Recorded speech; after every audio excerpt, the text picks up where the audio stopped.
Welcome to Markets Now. I'm Michelle Rook along with Kevin Duling with KD Investors, and we're seeing higher livestock futures this morning. Grains were mixed in the wheat market. Corn is lower, soybeans higher. And let's start off talking about wheat. Kevin, the market had a nice run on Friday, and of course, we did see higher weekly closes. Where does this market go from here? Because we had some cold temperatures over the weekend in parts of HRW country, some 20s, and parts of Colorado, western Nebraska, even down into Kansas. Were we putting in weather premium in the market on Friday? And then, did we just not get cold enough to sustain those gains here this morning or not? I drove through that country last week, and my impression was that the crop is really small, and I did not see any wheat that would really get hurt by a freeze. And so as far as the weather premium, I think that's a yes, just because there's just no rain from the central Kansas west and south. And I think that's the biggest story, and that looks to remain. There's just so much abandonment that's going to happen. When I drove through, it looked like about 40% of the fields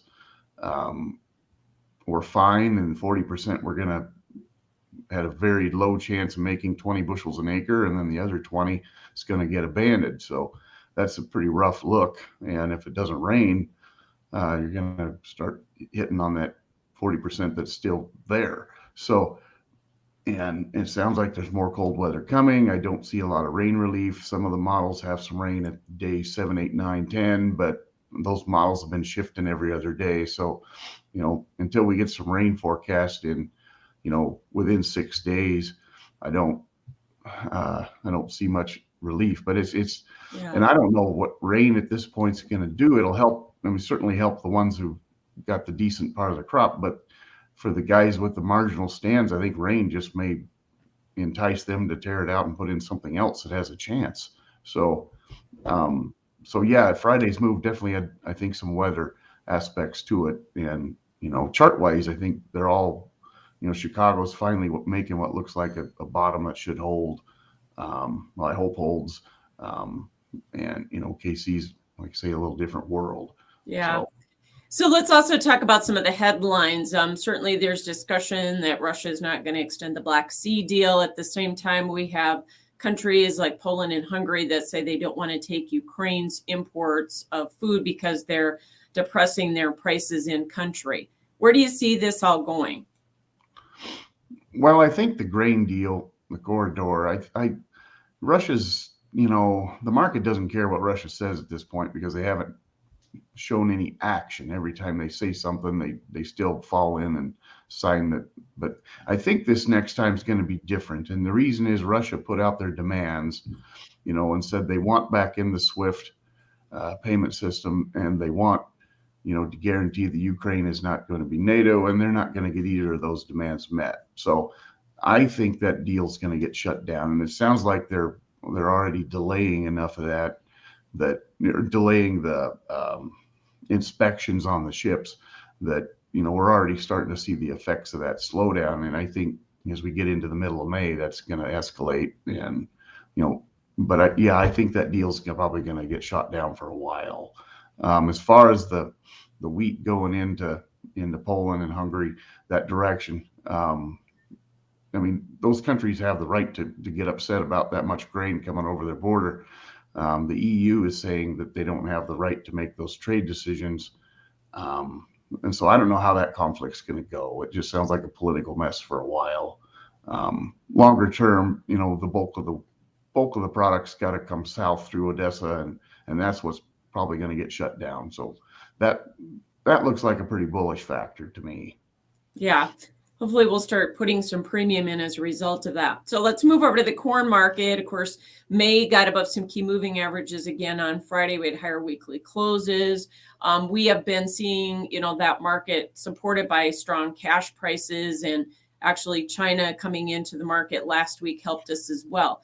Do you continue to see the old crop contracts holding up the rest of the board, or how's that going to work? Are we just going to continue to see these spreads?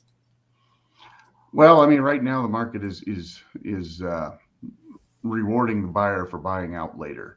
So they want, I would assume May is going to be rationed off because the July is cheaper and so forth. And so I would expect those deferred months to have some price increases. I think they're set to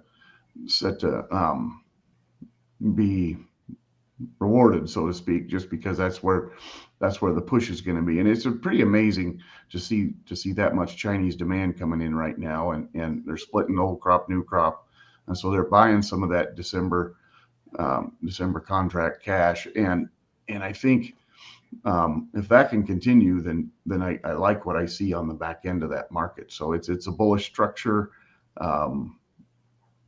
Like I say, it's rewarding the seller for selling it now, but like I say, the buyers are certainly going to be looking out farther. So Yeah. I think the spreads remain personally. Okay. And the December contract, if planting gets going here, do you think we're going to be able to hold that 550 mark? I would think at least till the middle of July, until we can see what the weather's going to do. I mean, you've got so much cold air coming in this week and next week in the northern half. Nothing's going to get, big risk of freezes next week. So nothing's going to be happening through April for the most part. So I think until we get to July, mid-July, I don't see any reason for that market to fall much beneath that. In fact, I would, if China continues to buy, I would expect it to make a move closer to 575, maybe even 6, and then we'll see where the weather takes us after that. All right. Well, corn is seeing a little pressure. Soybeans to the plus side here this morning, and is that from tight commercial buying or tight demand in commercial buying, I should say? Well, we'll see. I haven't had enough time to look at it to get a real good feel of who's doing what this morning. But the night trades have been so thin, you can't get a good read. But my initial take this morning was that grains, you're just not quite ready. The funds are trying to defend the charts right now. The charts are all ready to roll over to the bullish side if we can get through these next few days on the higher. But I think the funds are going to try and defend those and keep this down. So the commercials are probably underneath it, trying to hold it up. So it's going to be a pretty big battle this week. And where we end up on Friday is going to say a lot for our near-term future. So yeah. Although, like I say, just like corn, we've seen the bull spreads work. We've had very tight supplies out in the country and pretty strong cash basis levels. And so we'll see if that kind of continues to be the key here. Also want to ask you about the cattle market. Of course, we took a little breather towards the end of the week after making some new and record contract highs. Do you think we're going to hold on to these gains that we're seeing here today, especially with ideas that cash trade might be higher? And then will we retest those highs? I would expect, yeah. I don't think we're done. We say that was a big reversal last week, but there's just the cattle in the market. I mean, we've talked about it a lot. I mean, it just the bullish fundamentals for this should propel us, say, to new all-time highs. We should see some fantastic levels this summer. There's just not enough numbers. So. The question is how high before the consumer demand falls off, and that I don't know yet. But the consumer seems to still be buying it, so it looks good from my end. I don't know how big of a technical correction we need, but longer term, I still like it. I also want to ask you a question about the outside markets. We've had a big move in crude oil, in the metals. The dollar indexes went the opposite direction, so we've had a big move there. What's going on? What's the dynamic that's changing?